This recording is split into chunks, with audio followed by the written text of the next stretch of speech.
apapun yang kita lakukan untuk melayani pekerjaan Tuhan, kalau tidak didasarkan kepada kasih mula-mula, maka Tuhan Yesus berkata, betapa dalamnya engkau telah jatuh.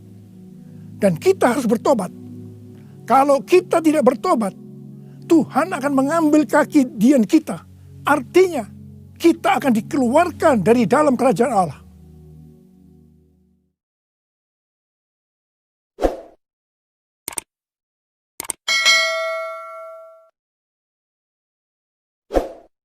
Aku mengasihi Engkau, Yesus, dengan segenap hatiku. Aku mengasihi Engkau, Yesus, dengan segenap jiwaku. Ku renungkan firman-Mu siang dan malam, ku pegang perintah-Mu dan ku lakukan. Engkau tahu ya Tuhan, tujuan hidupku hanyalah untuk menyenangkan hati-Mu. Menyenangkan hati-Mu. Menyenangkan hati-Mu.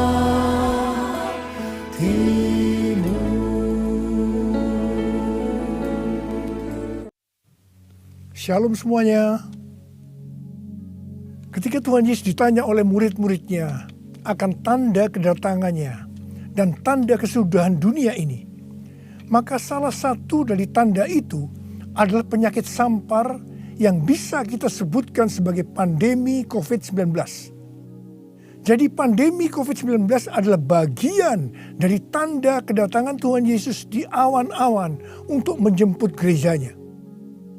Ada yang berkata bahwa penyakit sampar sudah terjadi berulang-ulang. Malah pada tahun 1918 sampai dengan 1920 ada wabah flu Spanyol yang menyebabkan 50 juta orang meninggal.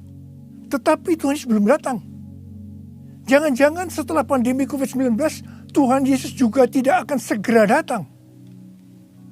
Kalau kita bicara Tuhan Yesus tidak segera datang, ini tidak sesuai dengan yang dikatakan Tuhan Yesus dalam kitab Wahyu. Dalam kitab Wahyu, Tuhan Yesus berkata, Aku datang segera sebanyak 4 kali. Dan waktunya sudah singkat, waktunya sudah dekat sebanyak 2 kali. Jadi kalau Tuhan Yesus berkata, Aku datang segera 2000 tahun yang lalu, apalagi hari-hari ini, pasti lebih segera lagi. Hati-hati, jangan terjebak menjadi pengejek-pengejek yang dengan ejekannya berkata, di mana janji kedatangannya itu? Dari dulu keadaan tetap seperti ini. Katanya salah satu tanda adalah penyakit sampar. Mana buktinya? Penyakit sampar sudah terjadi berulang-ulang. Tetapi ternyata Tuhan Yesus belum juga datang. Jangan berkata bahwa setelah pandemi COVID-19 Tuhan Yesus pasti datang kembali. Atau jangan juga berkata bahwa setelah pandemi COVID-19 Tuhan Yesus belum segera datang. Kita tidak tahu dengan pasti kapan kedatangan Tuhan Yesus kembali. Hanya Bapa di sorga saja yang tahu. Yang penting, Tuhan Yesus berkata bahwa penyakit sampar seperti pandemi COVID-19 ini adalah bagian dari tanda kedatangannya. Tuhan Yesus menghendaki agar kita percaya bahwa Dia akan segera datang. Sehingga kita akan sungguh-sungguh mempersiapkan diri kita untuk menyambut kedatangannya. Saya percaya bahwa sikap orang percaya dari zaman ke zaman yang melihat dan mengalami malapetaka, mungkin itu perang, mungkin itu bencana alam, termasuk penyakit sampar, akan berkata bahwa Tuhan Yesus akan datang segera. Sebagai contoh, Bapak Gereja yang bernama Siprianus, yang adalah uskup gereja Kartago pada zaman Kekaisaran Romawi yang mengalami pandemi pada tahun 250 sampai 271 Masehi. Pada saat itu di Roma saja sekitar 5.000 orang meninggal per hari. Cyprianus menyebutkan bahwa pandemi tersebut sebagai akhir zaman. Memang ini terbukti keliru. Akan tetapi dari sisi yang lain kita melihat keyakinannya bahwa ini adalah akhir zaman justru membuat terjadinya kebangunan rohani. Gereja terlibat dalam pelayanan sosial diakonia yang dahsyat. Melihat itu banyak orang menjadi percaya dan gereja berkembang pesat. Jadi setiap zaman seolah-olah Tuhan menciptakan situasi, apakah itu perang, bencana alam, kelaparan, termasuk penyakit sampar, agar perkataan Tuhan Yesus, "Aku datang segera" itu selalu ada di dalam hati orang percaya. Sehingga mereka selalu dalam kondisi berjaga-jaga, melakukan amanat agung Tuhan Yesus, sehingga penuaian jiwa besar-besaran terjadi. Demikian juga dengan adanya pandemi COVID-19 ini, Tuhan menghendaki gerejanya, yaitu kita-kita ini, bergerak menyelesaikan amanat agung sebelum Tuhan Yesus datang kembali. Sejak tahun 2009, setelah Tuhan berbicara dengan begitu serius kepada saya tentang "Aku datang segera", saya selalu memperkatakan hal ini. Saya selalu mengingatkan agar kita lebih intim dengan Tuhan. Hari-hari ini pesan Tuhan kepada kita adalah kembali kepada kasih mula-mula. Ingat, kita adalah calon mempelai wanita dari Kristus. Sang mempelai pria akan datang dengan segera untuk menjemput kita. Kita harus mempersiapkan diri dengan kembali kepada kasih yang mula-mula. Dalam Wahyu 2 ayat 1 sampai dengan 7, Tuhan Yesus berkata kepada jemaat di Efesus bahwa jemaat di Efesus itu rajin, tekun, tidak dapat sabar terhadap rasul palsu, tetap sabar dan mau menderita oleh karena namaku, kata Tuhan. Tidak mengenal lelah, membenci perbuatan-perbuatan pengikut Nikolaus yang juga aku benci, kata Tuhan Yesus.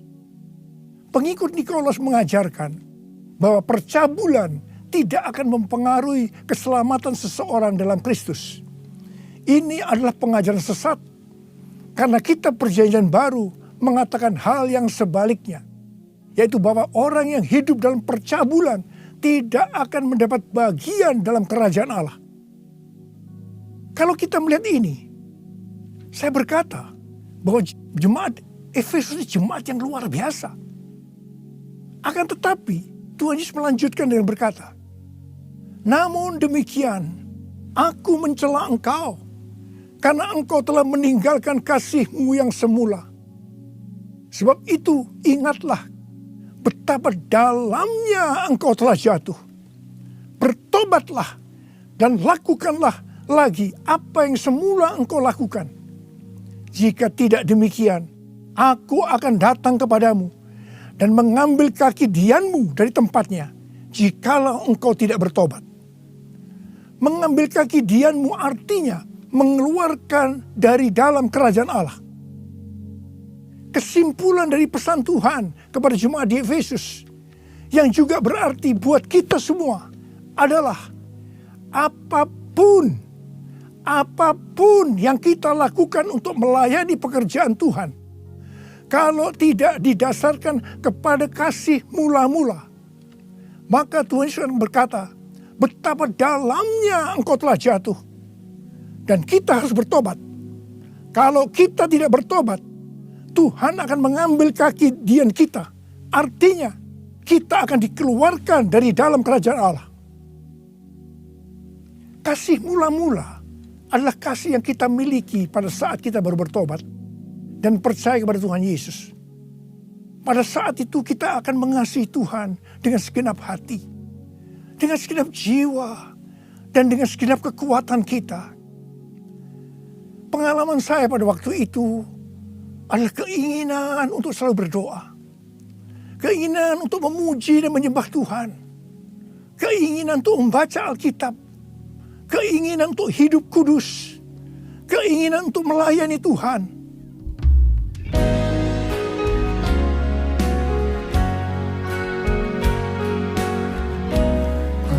Cinta Kau Yesus, hanya Engkau bagiku Yesus. Sungguh ku rindu mengatakannya, betapa aku mengasihimu. Engkau Allah dan Rajaku, kekasih dan hidupku.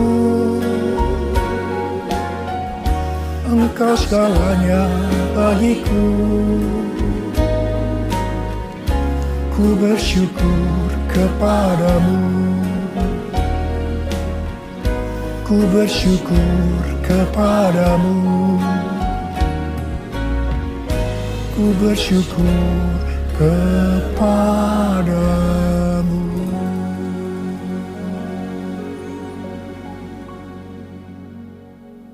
Kalau kita melihat proses keselamatan, maka proses keselamatan terdiri dari 3 tahap. Tahap yang pertama adalah proses justification, yang artinya pembenaran. Tahap yang kedua adalah proses sanctification, yang artinya pengudusan. Tahap yang ketiga adalah proses glorification, yang artinya pemuliaan atau pengangkatan. Pada proses pertama, yaitu proses justification atau pembenaran, kita bertobat dan percaya kepada Tuhan Yesus. Kita mengalami kelahiran baru.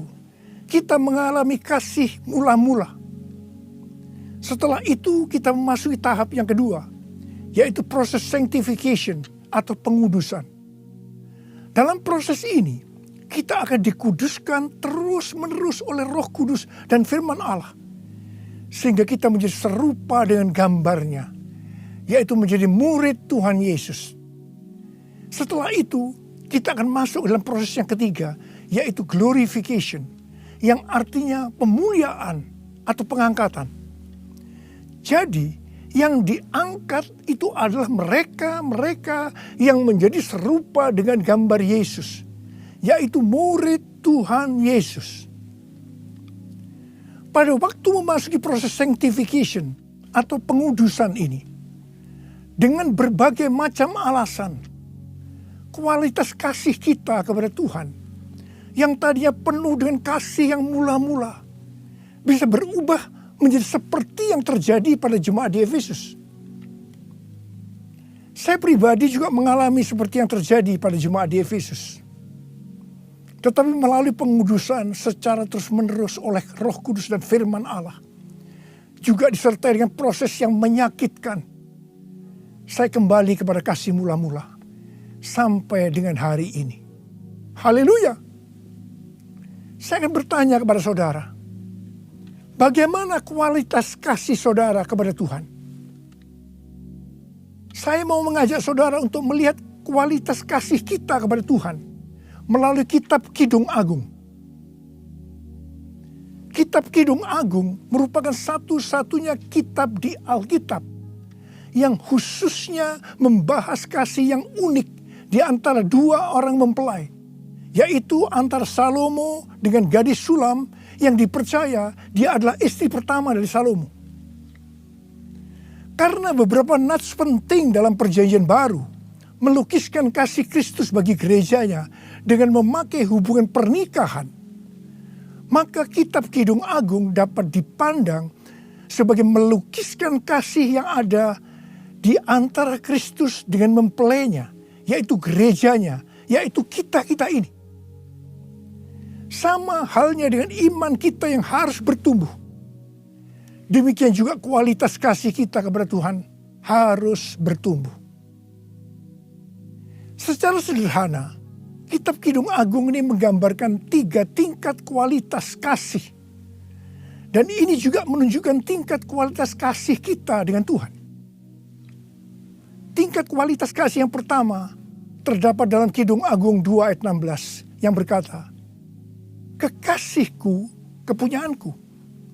Dan aku kepunyaan dia. Dalam hubungan kita dengan Tuhan, kita bisa berkata begini, Tuhan milikku, aku miliknya Tuhan. Tingkat kualitas kasih yang kedua terdapat dalam Kidung Agung 6 ayat 3 yang berkata, aku kepunyaan kekasihku, dan kepunyaanku kekasihku. Dalam hubungan kita dengan Tuhan, kita bisa berkata begini, aku milik Tuhan, Tuhan milikku.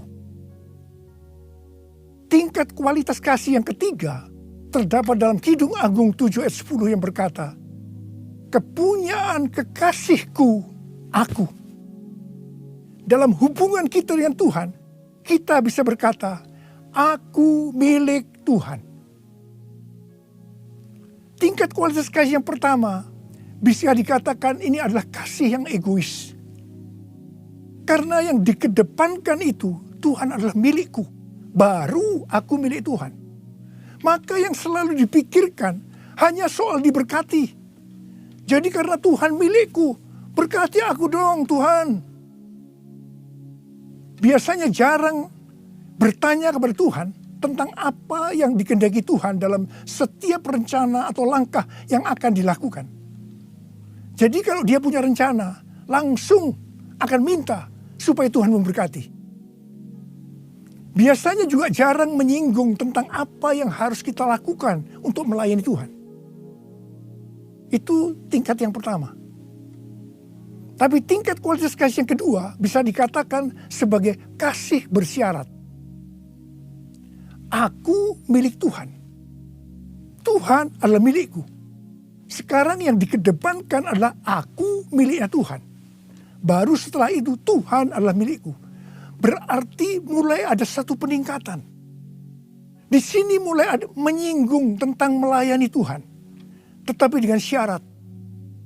Supaya Tuhan memberkati. Jadi motivasi mau melayani karena mau diberkati Tuhan. Itu tingkat kualitas kasih yang kedua. Tetapi sekarang tingkat kualitas kasih yang ketiga. Inilah yang disebutkan kasih yang tidak egois.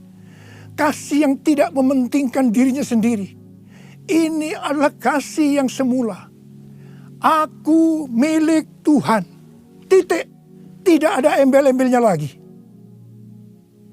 Mereka yang memiliki kasih mula-mula akan berkata, aku milik Tuhan. Bukan milikku sendiri. Aku ini adalah milik Tuhan. Aku sudah dibeli. Dan harganya telah lunas dibayar. Aku dibeli dengan harga yang mahal. Yaitu dengan darah Yesus. Mereka yang memiliki kasih mula-mula akan berkata, jika aku hidup untuk Tuhan. Dan jika aku mati untuk Tuhan. Jadi baik hidup atau mati, aku adalah milik Tuhan. Mereka yang memiliki kasih mula-mula akan berkata, aku hidup, tetapi bukan lagi aku sendiri yang hidup, melainkan Kristus yang hidup di dalam aku. Hidupku bukannya aku lagi, tapi Yesus dalamku. Hidupku bukannya aku lagi, tapi Yesus dalamku. Yesus hidup, Yesus hidup dalamku. Hidupku bukannya aku lagi, tapi Yesus dalamku, tapi Yesus dalamku. Orang yang memiliki kasih mula-mula sudah tidak memikirkan lagi tentang diberkati atau tidak diberkati oleh Tuhan. Yang paling penting adalah hidup menyenangkan hatinya Tuhan. Melakukan kehendaknya Tuhan. Seperti Tuhan Yesus berkata dalam Yohanes 4 ayat 34. Makananku ialah melakukan kehendak Dia yang mengutus aku dan menyelesaikan pekerjaannya. Makanan adalah sesuatu yang sangat vital dalam hidup ini. Mendapatkan makanan adalah motivasi manusia dalam bekerja atau berusaha. Dan Tuhan Yesus mengajarkan kepada kita bahwa yang paling penting dalam hidup ini, artinya fokus hidup kita adalah melakukan kehendak Bapa, bukan kepada makanan, meskipun makanan itu perlu. Orang yang memiliki kasih mula-mula akan melayani Tuhan seperti yang terdapat dalam Roma 14 ayat 17 dan 18 yang berkata, sebab kerajaan Allah bukanlah soal makanan dan minuman, tetapi soal kebenaran, damai sejahtera, dan sukacita oleh Roh Kudus. Karena barang siapa melayani Kristus dengan cara ini, ia berkenan kepada Allah dan dihormati oleh manusia. Orang yang memiliki kasih mula-mula akan selalu berkata, sebab engkau baik, bahwasanya untuk selama-lamanya kasih setiamu.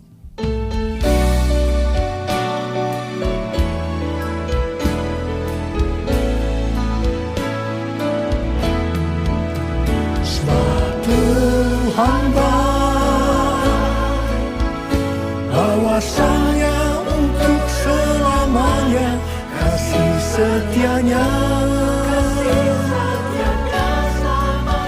Sebab Tuhan baik, bahwasanya untuk selamanya kasih setianya. Bahwasanya untuk selamanya kasih setianya.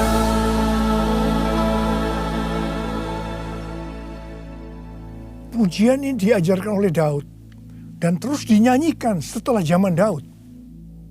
Tuhan memberitahu kepada Daud hal yang paling menyenangkan hatinya Tuhan, yaitu kalau dipuji oleh kita, bahwa Tuhan itu baik, bahwasanya untuk selama-lamanya kasih setianya. Karena memang itulah yang Tuhan lakukan untuk kita.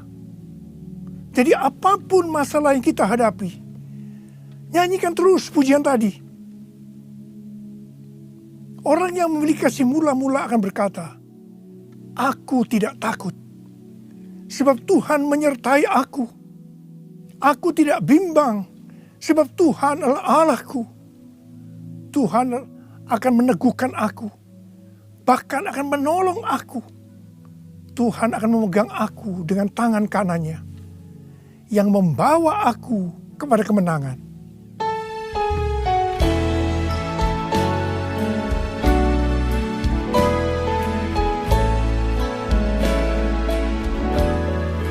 Tidak takut, sebab kau besertaku. Ku tidak bimbang, sebab engkau Allahku. Engkau meneguhkanku, bahkan menolongku. Kau batu karangku, Yesus Tuhan. Yesus memegangku dengan tangan kananmu. Yesus memberiku kemenangan. Yesus memegangku dengan tangan kananmu. Yesus memberiku kemenangan. Yesus memberiku kemenangan. Yesus memberiku kemenangan. Haleluya. Orang yang memiliki kasih mula-mula dalam masa pandemi COVID-19 ini akan tetap percaya kepada janji Tuhan dan terus memperkatakannya. Orang yang memiliki kasih mula-mula akan berkata, Tuhan, saya mau menyelesaikan amanat agung dengan kuasa dari Roh Kudus, yaitu Pentakosta yang ketiga. Tuhan, saya berjanji untuk memakai mulut ini hanya berbicara tentang firman Tuhan, bukan yang lain-lain. Orang yang memiliki kasih yang mula-mula akan melakukan firman Tuhan seperti yang terdapat dalam lagu ini. Aku mengasihi Engkau Yesus dengan segenap hatiku. Aku mengasihi Engkau Yesus dengan segenap jiwaku.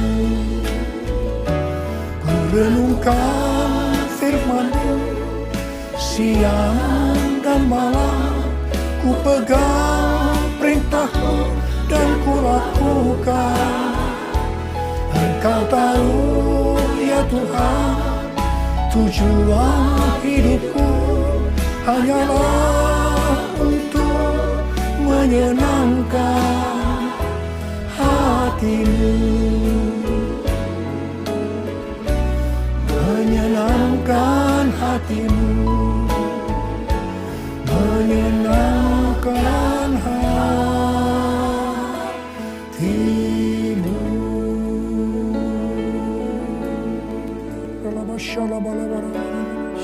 Mari angkat tangan saudara, sembah Dia, sembah Tuhan Yesus. Sembah Tuhan Yesus, sembah. Yang sudah berbahasa roh saat ini. Yang belum, terus katakan haleluya, haleluya. Orialalabakana mayaralalalabarabarabara. Oh rarabasande.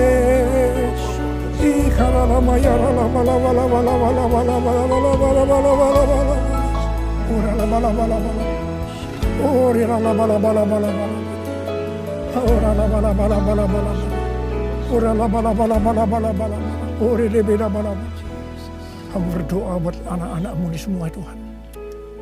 Hamba berdoa mereka kembali kepada kasih yang mula-mula. Kembali kepada kasih yang semula. Kasih yang mula-mula. Ya Tuhan, hamba berdoa buat mereka. Tuhan, terima kasih. Terima kasih ya Tuhan, terima kasih Engkau akan segera datang untuk kali yang kedua. Bapa, hamba berdoa di tengah pandemi COVID-19 ini. Anak-anak-Mu yang mengalami bermacam-macam masalah. Engkau tolong mereka ya Tuhan. Tolong ya Tuhan. Mungkin mereka ketakutan, kebingungan. Ketakutan yang berlebihan, paranoid Tuhan. Tolong mereka ya Tuhan.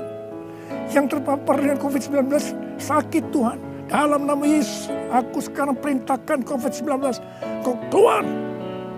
Sembuh dalam nama Yesus. Sembuh dalam nama Yesus. Sembuh dalam nama Yesus. Oh Tuhan, terima kasih. Katakan terima kasih. Terima kasih ya Tuhan. Terima kasih ya Tuhan. Terima kasih. Terima kasih ya Tuhan. Terima kasih.